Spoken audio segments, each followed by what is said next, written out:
I think running a business in the 21st century is a very complex area of endeavour, and I think many consumers now require of companies that they demonstrate their community credentials.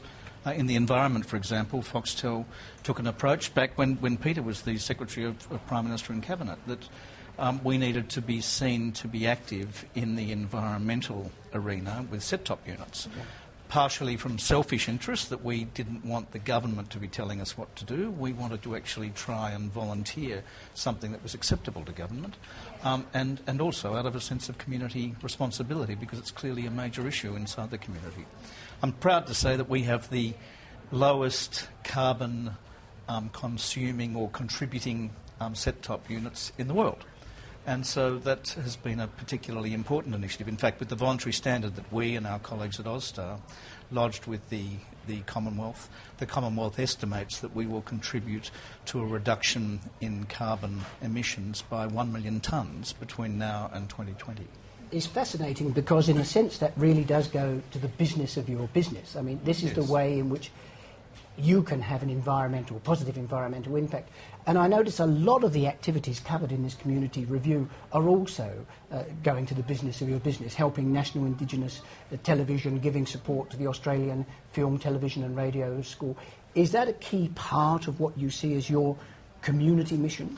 Yes, well, I think it comes from that old adage that charity begins at home, so that we aim to deal with the ecology of that part of Australia with which we deal. So we deal with the creative community, we deal with the Indigenous community, we deal with the sports community, and we deal with youth in terms of employment, in terms of direct financial assistance, in terms of education, in terms of initiatives that are supporting those who wish to participate in broadcasting through community broadcasting, for example, with NITV and also with Aurora Television, both of which are in receipt of very substantial assistance from Foxtel. With our colleagues at Austar, we finance APAC, which is of course an important initiative of Sky News in providing a real public affairs channel for Australia, which has many learned lectures and other avenues for there to be a much wider sense of community debate in our democracy. But even though your charity begins at home,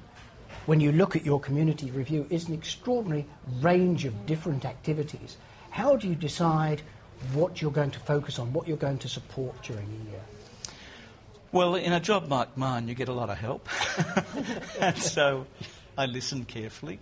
But I think in some of these areas, inevitably programs like this are a reflection of the priorities which are deemed to be important from an executive team. And so our community review really is a reflection of the leaders in our company and those things that they attribute priority to. We also try to extend that into areas of activity where our workforce gets to decide how they want certain things to happen. It's not just you? Oh, no, of course not. I mean, the prerogative of a CEO is very limited in reality.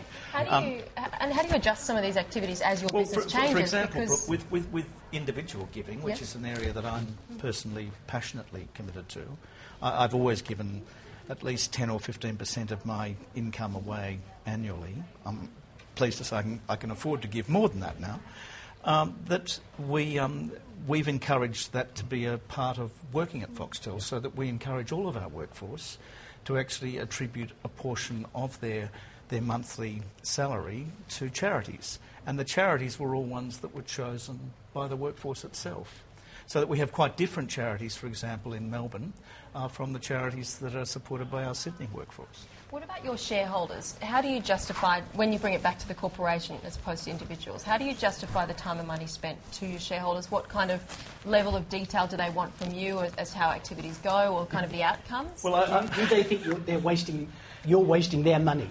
Well, I think each of our owners, I'm pleased to say each of our owners are owners that actually have a very strong sense of their community obligations, and each of them have quite different and idiosyncratic community programs that are relevant to their own activities as enterprises.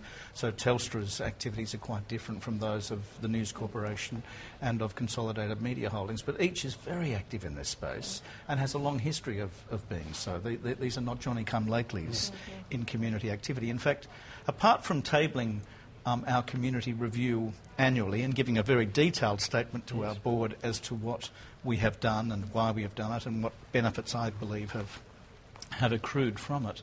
Our board offers no challenge in that area because I think there is a great sense of harmony and commitment to it. I think it's great. Do you actually try and measure what beneficial social and community impact this range of activities is having? I should probably say yes, but I think that to measure the full impact of endeavour like this, there's a certain amount that is taken on common sense and core understanding. To invest in Indigenous activities, whether that's in terms of employment targets or whether that's in terms of creative celebration of the work of Indigenous Australians in a positive sense, I think the benefits are pretty self-evident. In terms of carbon emissions, on the other hand, we are rigorous in absolutely measuring to precisely what our carbon consumption requirements are and what we are contributing in terms of reduction in carbon emissions.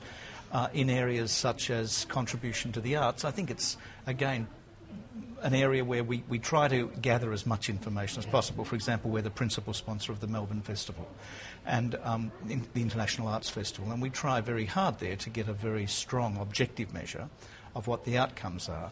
With the Australian Film, Television and Radio School, where we sponsor the award for Most Talented Student of the Year, and where we also sponsor a whole course series on subscription television. I've never even thought about how we measure something like that, so I think it's horses for courses. Kim Williams, thank you so much. It was fantastic insights for us. We appreciate your time. Pleasure. Thank you.